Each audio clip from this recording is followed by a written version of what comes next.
Hello and welcome to this webinar on the assessment and management of tinnitus in adults, which is aimed at individuals with tinnitus. My name is Tony Kay and I'm an audiologist with a specialist interest in tinnitus and hyperacusis, and I'm the current president of the British Tinnitus Association. I'm delighted to be joined by my learned colleague Dr. Dominic Bray, consultant clinical psychologist, who, if you are viewing this on the 16th of July, he'll be present during the live question and answer session at the end of this webinar. I'd like to thank Mr. Neil Bunn for providing some excellent illustrations on some of the slides, and thanks also to Maisie Karskadden, who is the events manager at the BTA, and she made this webinar possible. I hope you all find it useful and informative.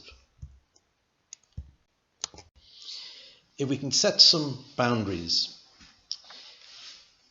I'm mindful this is an information session. It's not a substitute for individual assessment. And if you haven't had a formal diagnosis, I would urge you to see your GP for that diagnosis.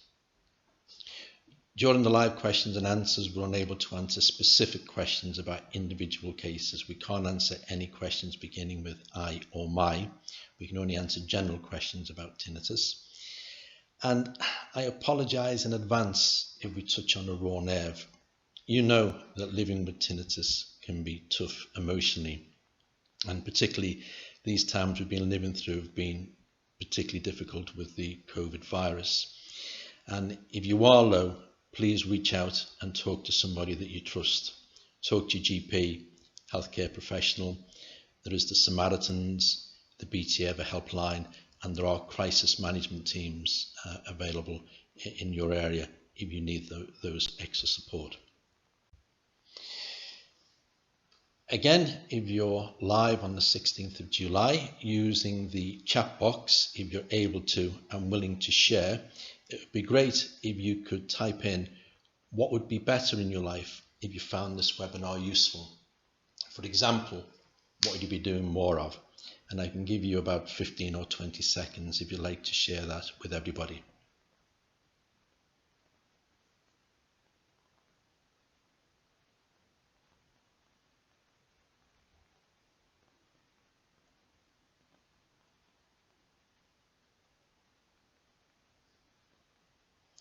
Thank you very much for sharing that.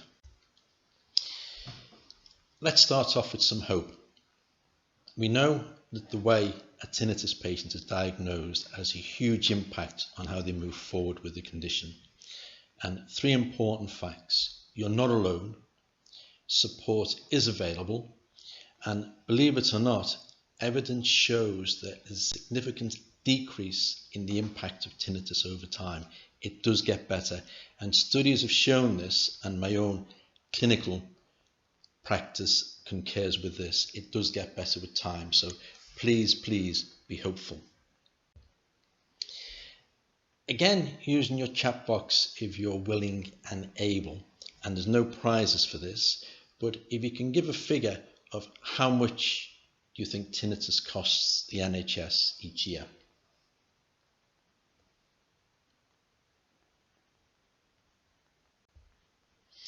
Well, an economic evaluation of the healthcare cost of tinnitus management in the UK that was published in 2017 estimates that a staggering £750 million per year is spent on tinnitus treatment in the NHS. This is a big fact.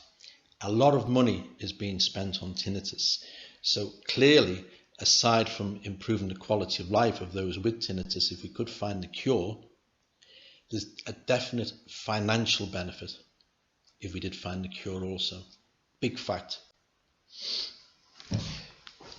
Another very interesting research article, which is available from the BTA website, is the article called "Why is there no cure for tinnitus?", which was published in 2017.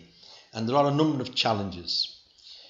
There's multiple subtypes of tinnitus, there's lack of objective measurements, and causation is often unclear. And also there's a lack of research funds. And from this paper, a tinnitus cure map was devised by the team at the BTA. And this is quite a busy slide, but hopefully it gives you some hope that there's some sort of clear direction. And the aim of this was to summarise current research, demonstrate knowledge gaps to avoid duplication, and assist in more joined up research.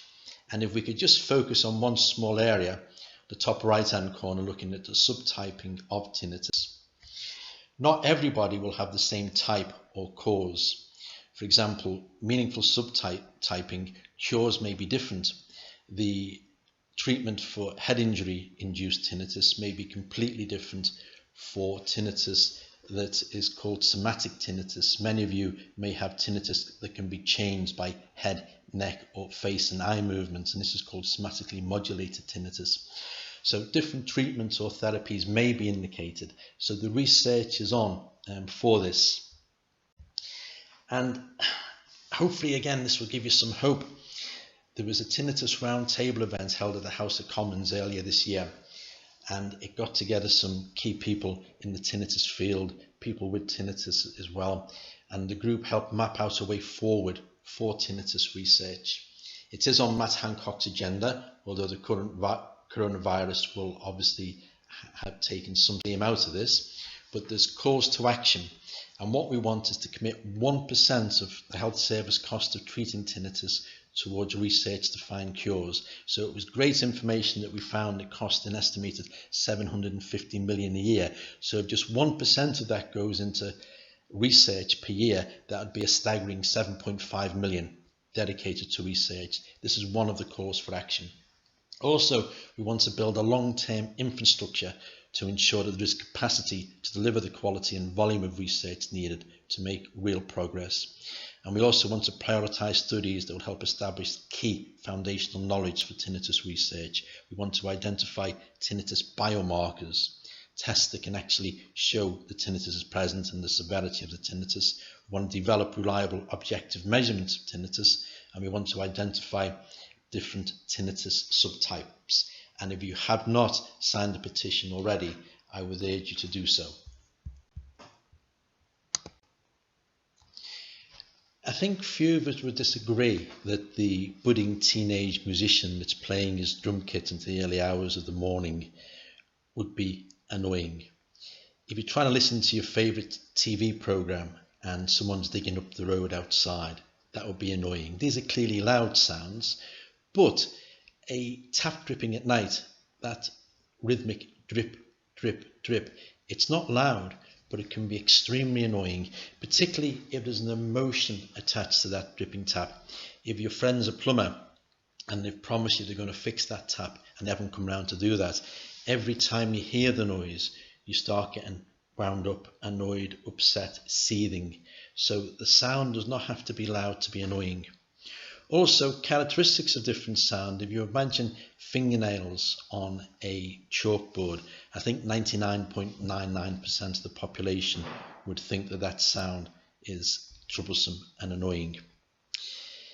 Also, the emotional content of the noise. We've all got our favourite, beloved soap operas, and the theme tune of one of the soap operas may see some family members exiting the TV room to do something more interesting like wash the dishes, while other family members go into the TV room to watch their favourite soap. So the meaning of the sound also causes a reaction, and that holds true for tinnitus as well. The word tinnitus comes from the Latin verb tinere, which means to ring, but in reality people will describe different types of noises. And a piece of research conducted by the BTA earlier this year, using 1,620 participants, the number of sounds that the people described that they could hear sounds like jet engines, bees buzzing, whistling, kettles, fire alarms, washing machines, crickets, TV statics, to name but a few. And maybe again using the chat box, if you want to share what your tinnitus sounds like, that may be interesting for all to see, and whether it's constant or intermittent as well. So there's different definitions of tinnitus, but it's basically a perception of a noise or noises in the ear, ears or head that hasn't got an external source. This is the definition that was coined by a guy called McFadden in 1982, but there's different definitions of tinnitus, but it's basically noises in the ears or head without an external origin. It's a common symptom, it's not a disease, and it's got many possible causes, often associated with hearing loss. Also, relatively common alongside tinnitus is hyperacusis, decreased sound tolerance. And again, maybe using the chat box, you could write in whether you've got hyperacusis or not. And some degree of hyperacusis is noted in approximately 40% of people with significant tinnitus. Most studies have found that around about 10 to 15% of the adult population have tinnitus. This was a study performed in England in the 1980s with over 48,000 participants. So it was quite a large study and quite a robust study. Interesting fact is that even though 10 to 15% of the population may have tinnitus, a much smaller amount finds it moderately annoying, a much smaller amount than that finds it severely annoying, and a much smaller amount than that find it severely affects the ability to lead a normal life. So not everybody with tinnitus is unduly bothered by it, and that's a very interesting fact also. If we can now do a quick anatomy and physiology lesson of the ear. If you can see this little pointer on the left hand of the screen. The ear is divided into three parts. From the outer part of the ear, the pinna, to the eardrum, that's called the outer ear. The middle ear consists of a small cavity with 3 bones in it and a couple of muscles, and there's a tube that goes down to the back of your nose and throat. There's a pressure equalizing tube that's called eustachian tube, and that's the middle ear. And the inner ear consists of the main organ of hearing, the cochlea, and the organs of balance, the semicircular canals, and that's attached to the nerve of hearing. So you've got the outer, the middle, and the inner ear. So this part of your ear that sticks out, the pinna, is a piece of cartilage like a shell. Sounds are gathered through the pinna into the ear canal, and it makes the eardrum vibrate in and out. This is connected to the middle ear bones. It makes the piston at the end, the stapes, move in and out, and it causes motion of fluid in the inner ear, and the tiny hair cells are jumping up and down in response to this motion of fluid, and electrical impulses get sent up the nerve of hearing to the brain.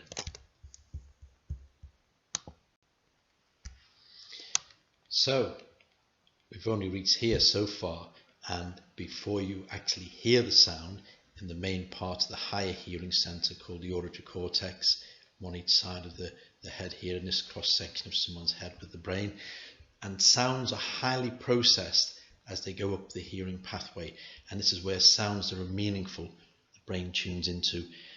Sounds that aren't meaningful, like pitter-patter rain on a caravan roof, we can switch off to. And because ear conditions, especially high frequency hearing loss, present one of the major risk factors for tinnitus, the sensation is often deemed to be due to changes in the brain as a response to these sensory changes. It's also important to note that the hearing system has links with systems that deal with emotion, reaction, attention, and learning. And tinnitus is a byproduct of a compensatory action due to change. Risk factors for developing tinnitus include hearing loss, medications that are toxic to the inner ear, head injuries, anxiety and depression, plus many others. And these next 2 slides provide a list of some of the conditions associated with tinnitus. It's generally agreed that tinnitus results from some type of change, either mental or physical, and not always related to hearing. A lot of you may have an MRI scan, and that's usually to screen for a growth on the hearing nerve called an acoustic neuroma or vestibular schwannoma. And studies have shown about 50% of people have tinnitus in one ear, and about 50% of people have an MRI scan who present to clinic. Some people with pulsatile tinnitus also have some imaging as well, and pulsatile tinnitus is due usually to change in blood flow in the vessels near to the ear, or at least a change in awareness of that blood flow. It can occur in cases of severe anemia, overactive thyroid, strenuous exercise and pregnancy. And these associated symptoms were pulled from the multidisciplinary European guideline for tinnitus that was published in 2019. Moving on to some models of tinnitus distress. Pavel Jastabov is a neuroscientist who published his neurophysiological model of tinnitus in the 1980s. And the model shows that tinnitus starts for whatever reason within the ear system. Filters between the ear and the brain process it at a subconscious level, and the brain perceives it. But its links between the limbic system, which is our emotional system, and our autonomic nervous system, that's our body reaction system, that causes like a fight or flight response. So in response to a sound, a bit like if an animal hears a twig break in a jungle, it becomes into red alert, it thinks it may be prey. So the whole system is set up as a system of survival, but clearly sometimes in tinnitus this system works against us, whereby the system tunes into the tinnitus more and is perceived as a threat. And his treatment focused on, well, if we can't stop the tinnitus signal, we can help reduce the reaction to it by demystifying what's caused the tinnitus, by teaching people what can actually cause the tinnitus to be more troublesome. And also we can interfere with the tinnitus by putting sounds in, either through hearing aids or low-level noise, etc. And that was the basis of his treatment and his neurophysiological model of tinnitus distress. In 2010, Lawrence McKenna, who's a psychologist, published his cognitive model of tinnitus distress. And again, tinnitus starts for whatever reason and it gets detected. But his model has it that you have negative automatic thoughts about tinnitus can cause increased arousal, and that makes you selectively monitor the tinnitus and detect the tinnitus even more. And it proposes that safety behaviors, because of beliefs, can actually feed these negative thoughts. For instance, you may say that, look, I'm not going to go out on a Friday night to the pub quiz because I believe that when they play the music in the break, it's going to be too noisy and it's going to affect my tinnitus. So avoidance sets in. You don't go to the pub, and that makes you feel annoyed. You feel aroused and more distressed, and you tune into the tinnitus more. And then a secondary thought might come in. Why me? It shouldn't be happening. And the basis of this is the CBT, the cognitive behavioral therapy model. And with cognitive behavioral therapy, the individual is taught to let the thoughts pass through two gates. First of all, is the thought true? And secondly, is the thought helpful? And also with avoidance, if you avoid a situation, you've got no chance to test out A, is it true what you're thinking?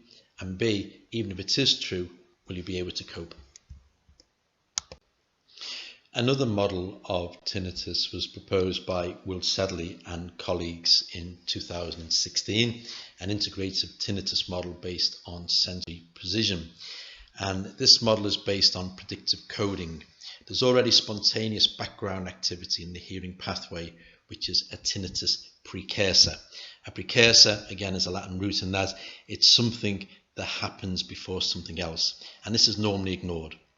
If the precision of this rises sufficiently, tinnitus is perceived, and the brain tunes into this, and it perceives the tinnitus. And putting the model into a summarized fashion, the hearing system contains spontaneous activity, and the brain ignores this activity. Factors including hearing loss increase the precision of this precursor, and if this precision rises sufficiently enough, tinnitus is perceived and the brain learns to expect tinnitus. After explaining this to one of my patients a little while ago, and he has given me permission to use this, he sat back in his chair and said, well, Tony, what you're telling me is something has changed, your brain doesn't like it, it's confused and cries like a baby. So we put a complex model into something very simple indeed that we can all appreciate. This is a classic experiment from 1953. Heller and Bergman. It was called Tinnitus Aureum in Normal Hearing Persons. 80 normal hearing individuals without tinnitus volunteered for a hearing test, and they thought they were going to sit in a soundproof room with headphones on, press the button when they hear the sound, etc. Usual hearing test. But they were sat individually in a soundproof room for 5 minutes on their own and were told to listen very carefully. On the way out, given a piece of paper, write down what you heard. 94% could hear a sound, and there was no sound in the room, and they described the same type of sounds that individuals with tinnitus have: a hiss, buzz, whistle, roar, pulse, crickets, etc. So this showed that tinnitus can be part and parcel of normal ear function when sound is taken away, when individuals have sat in a soundproof room for just about 5 minutes. Obviously their tinnitus went away once they come out the room, but they could hear noise of activity from the hearing system while they were in that quiet environment. Again, if you're with us for this webinar on the 16th of July 2020, using your chat box, if you're able to and you're willing to share, if you could type in what helps you with your tinnitus, and also what gets you through things. And if I just give about 30 seconds or so for you to be able to type those in, and thank you in advance for doing that.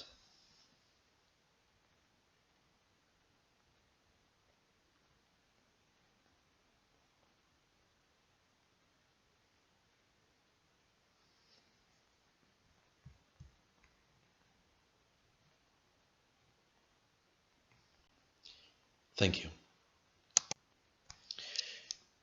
Thank you for staying with us. I realise some of that has been hard going.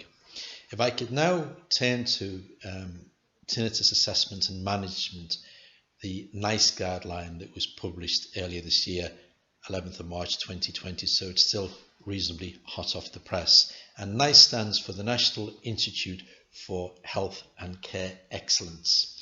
This is a 40-page document for healthcare professionals, commissioners of services, people with tinnitus, their family members and carers and the public.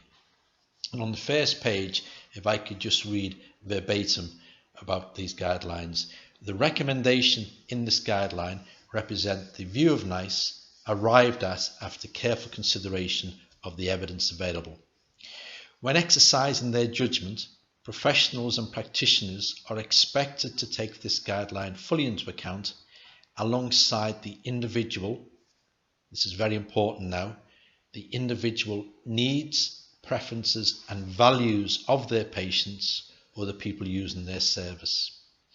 It then goes on to say that it's not mandatory to apply the guidelines, and the guideline does not override the responsibility to make decisions appropriate to the circumstance of the individual in consultation with them and their significant others when appropriate.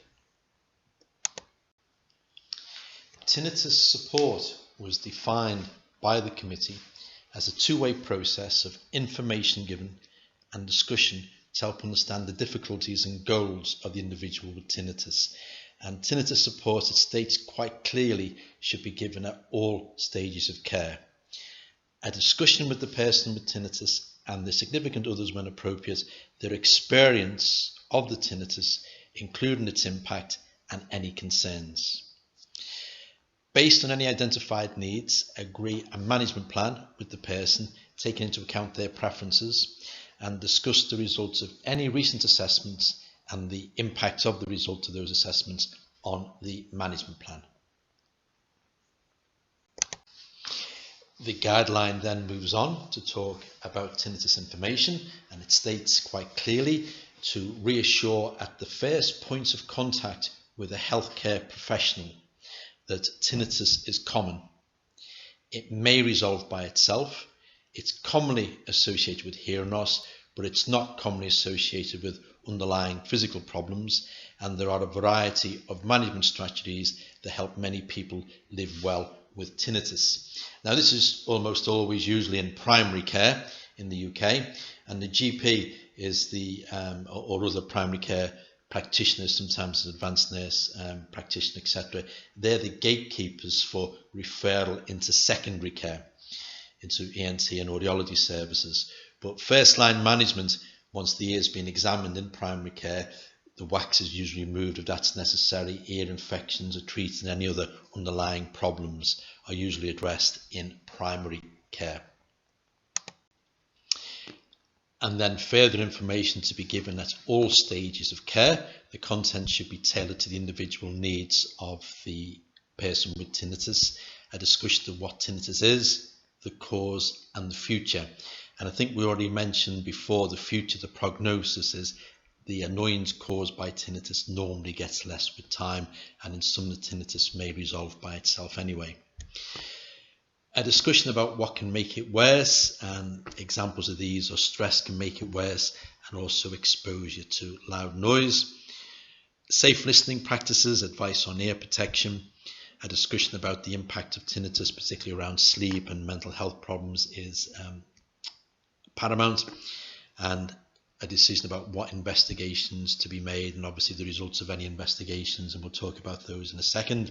And then signposting to self-help and coping strategies that may include self-help books, relaxation strategies, and then a discussion of management options with shared decision making, and I'll talk about that in some detail shortly, and signposting to local and national support and other sources of relevant information, even when necessary, should be given. The assessment of the tinnitus and the impact on the quality of life obviously depends largely on a detailed clinical history, and then a discussion about the impact on the quality of life, an assessment of the impact on sleep, and an assessment of the psychological impact. And the guidelines do state to be alert at all stages of care to the impact of tinnitus on mental health and well-being in adults. And if there are any concerns, follow the recommendations of carrying out an assessment by somebody who is competent in a mental health assessment, and then agree an action plan if needed, in line with recommendations on assessment and the NICE guideline on common mental health problems. And also it states to use some validated questionnaires, of which the Tinnitus Functional Index is particularly recommended. The Tinnitus Functional Index is a 25-item questionnaire measuring the functional impact of tinnitus across 8 different subscales, including intrusiveness, sense of control, cognition, sleep, auditory problems, relaxation, quality of life, and emotional distress. And you can see here the scaling. This is just an example of the cognition question, and the person over the past week put a score of their ability to concentrate, did the tinnitus not interfere at all or completely interfere, ability to think clearly, again on a scale of 0 to 10. And this can be used as an initial assessment to measure the impact, but also, as importantly, it can be used as a tool to measure improvement with time when treatment has been given, etc., and support over a period of time, and you can get some clear changes in the score in many individuals. What investigations are performed? Well, in primary care, when you see a GP, your ears will be examined by a device called an otoscope, which is a light source with a magnifier, and it's shined into the ear canal, and this helps to see if there's any superficial wax that needs cleaning, ear infections, etc., which are usually managed in primary care. If you then referred into an ENT stroke audiology stroke tinnitus service, secondary care, you'd have the detailed history of the questionnaires that we mentioned before, the ear examination again, but you'd also have a hearing test. You'll sit in a soundproof room with headphones on. You'll be given a response button and asked to respond for the quieter sound you can hear in either ear at different test frequencies. And I do understand how difficult this is for many people with tinnitus, because you've got this annoying noise in your head, and then you're told to sit in a very, very quiet room. And we heard before from that experiment, even people with no tinnitus can hear tinnitus in a quiet room, and you're asked to make a decision about sounds, and this can be very, very frustrating, and I do get that. And we perform the test slowly and with compassion. I mentioned before that perhaps about 50% of people attending clinic will have an MRI scan, usually to exclude a little growth on the hearing nerve that we call an acoustic neuroma or vestibulosplanoma, and up to 50% of people will have these scans, but most come back normal or nothing significant. And this is, we refer on for MRI scans, magnetic resonance imaging, if it's tinnitus in one ear, if it's pulsatile tinnitus, or if there's asymmetrical hearing loss, that's hearing loss different in one ear compared to the other with no known cause, or if there's grossly asymmetric tinnitus, i.e. one tinnitus ear is much louder than the other. A few will have blood tests. Around about 3 to 5% of people attending a secondary clinic service will have a blood test, and in my clinic it usually be those with pulsatile tinnitus. I'd want to exclude anemia and thyroid problems, and some would have the head and neck listened to with a stethoscope to see if we can hear any abnormal blood flows, etc. around the head and neck. And that can help us decide on what type of management strategies, etc. would be useful. And again, very importantly, as we mentioned before, a discussion of the results of these tests is very, very important, so that you as the individual know what the outcome is and how that affects your management plan to help you manage your tinnitus. So before, I briefly mentioned shared decision making, and as described by NICE, shared decision making is when health professionals and patients work together. This puts people at the centre of decisions about their own treatment and care. During shared decision making, it's important that, number one, care or treatment options are fully explored along with their risks and benefits. Number two, different choices available to the patient are discussed. And number three, a decision is reached together with a health and social care professional. Treatment principles. Obviously, the shared decision making process is a key part of this. The team talk is the consultation process with the individual with tinnitus, their significant others when appropriate, and the healthcare professional. The option talk is the presentation of the options that are available to the individual in light of their history, clinical examination, results of investigations, etc. And a decision talk is about what's going to be best for the individual patient, taking into account their preferences. And to really engage in shared decision making, clinicians need to focus on listening hard to the preferences and values expressed by their patients, and this does require some quite extreme listening skills. Human principles are all about facilitating change and measuring outcomes. And the NHS Shared Decision Making Advancing Quality Alliance suggested to patients they should be asking 3 questions. What are my options? What are the pros and cons of each option for me? And how do I get support to help me make a decision that's right for me? Now moving on to management options. Now, following the examination and investigations, there may be specific treatment needed to treat anything underlying. For example, if you've got an ear full of wax, it could be exacerbating your pre-existing tinnitus, made it a problem because you've got a plug in the ear. So treating the wax, treating any ear infections, and if there's any abnormal test results, obviously managing anything specific is important. And sometimes tinnitus can be cured. For instance, if the ear infection is the cause of the tinnitus and the ear infection clears up, the tinnitus may stop. But that often isn't always the case. NICE guidelines list the management options for people with tinnitus when there hasn't been a specific curative problem found. And number 1, and this is first line management after the hearing tests and the history, hearing aids. Offer amplification, that's hearing aids, to people with tinnitus who have a hearing loss that affects their ability to communicate. And to consider hearing aids for people with tinnitus who have a hearing loss but do not have difficulties communicating. Sometimes the hearing loss is detected but the individual isn't aware of that, and sometimes a hearing aid can help in those cases, although not everybody. It states quite clearly, do not offer hearing aids to people with tinnitus and no hearing loss. Using sound therapy is an option that is often employed in helping people manage tinnitus, but the committee were unable to make specific recommendations for that practice, and they made a recommendation for research.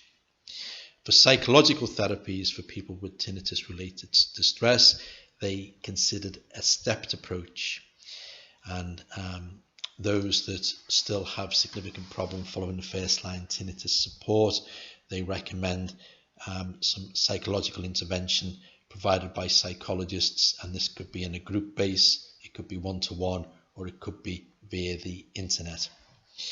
Many people have combined approaches to managing their tinnitus, and the committee were not able to offer any recommendations for practice in this area, but they made a recommendation for research. Now, in front of you on the screen is what's known as the tinnitus care options, which is available on the BTA website. This decision aid is designed to help clinicians and patients work together to choose the right option for them. People with tinnitus vary in their preferences. For example, some like to use sound, others prefer a talk therapy approach, some want a group approach, having group support, and many will have, and in my opinion most, will have a combined approach. So this option aid has the four main pillars of tinnitus care. First column in orange, understanding tinnitus, and I guess today's webinar has been part of helping understand tinnitus. And if you look down the left hand side of the column and we go to how does this approach help tinnitus, well, making sense of the causes of tinnitus and what keeps people noticing it can help people cope with tinnitus. Most people find discussing tinnitus information with an audiologist or hearing therapist is helpful. So understanding tinnitus, helping demystify the causation behind it, can be hugely beneficial. The talking therapies, well, following talking therapies, some people don't hear tinnitus as much because the distress caused by the tinnitus has reduced. Talk therapies have been shown to reduce distress, and people who have talk therapies for tinnitus can find they notice the tinnitus less. And there are different types of talk therapy. There's cognitive behavioral therapy, there's solution focused approach. There are different types of talk therapy, and these can be accessed via your GP, some audiology services, and some areas will have improving access to psychological therapies for which you can self-refer. Using sound, as I mentioned, the NICE guidance committee weren't able to make any specific recommendations, but using sound, fitting a hearing aid if somebody has a hearing loss, having some music on in the background, this has been the management of tinnitus for a long time.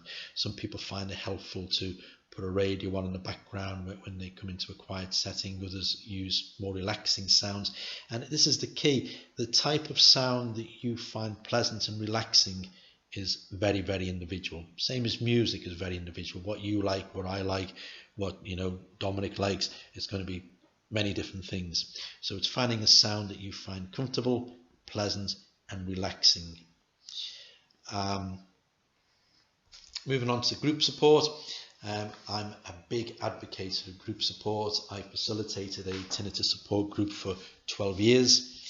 And I found that the benefits of the group support, the being there, done that, people that are further down that tinnitus journey, they can help support each other. One of my patients said, it's great, we share the suffering and the support. Very powerful. And people have learned, from going to the support group, well, this particular sound app I tried to help me to sleep is very good. I've read this self-help book, I've tried this relaxation therapy, it's been helpful. So it gives people ideas and tasters about what can be done, what can help them. So don't underestimate the power of a support group, and the BTA can help you find a local support group. And recently some online support groups have been made because of the lockdown situation, and some of these are going to continue again through the BTA. So please have a look on their website about the group support, and I cannot overestimate the benefits of that. So aside from anything specific to treat any underlying problems, these are the main treatment options for you. Understanding tinnitus, helping to demystify it, having a talk therapy, a guided approach of tinnitus support and some form of psychological management as well. Using sound, and there's all different types. This includes hearing aids, wearable sound generators, desktop sound generators, sound apps, etc. And that group support. And can I choose more than one option? Yes, definitely. And that's an important thing to note. But also, don't underestimate the things that you've found that's helped you. And many of you shared in before things that you have found useful and things that help you get through things. And this is very, very important. And if I may say, if you keep monitoring, if you keep looking for improvements as opposed to monitoring the problem, that can be hugely beneficial. If we monitor for well-being as opposed to the tinnitus problem, that can be a very, very positive step forward, as hard as that may be. But if you can please try that, that could be beneficial for many of you. So to conclude, we're on a tinnitus journey, and your preferred destination may be cure, it may be getting used to the tinnitus, habituation, whatever it may be.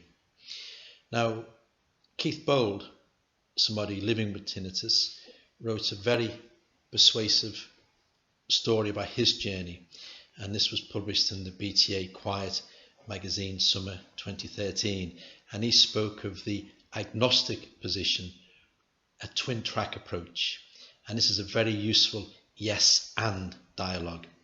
While you're waiting for a cure, while you're searching the internet, while you're waiting for an appointment with X, Y and Z, would you be interested in exploring living well? In our consultations that Dominic and I provide, we like to identify the preferred future, what living well means to individuals. What's being you all about is a question that we often use. What's got you through things in the past and what works for you? And what will you and others notice when you're feeling better? The focus is on what matters to you as opposed to what's the matter with you. And we suggest, as I said before, monitoring for well-being. Look out and note the times that you experience joy and all the things that make your life worth living. Thank you very much for listening. We hope you found the webinar useful, and in front of you are the contact numbers of the BTA team. They've got a helpline that's available Monday to Friday during normal office hours, a text and SMS service, web chat, an office number, and a website with a lot of very useful information that is evidence-based and so informative. It's well worth having a look at.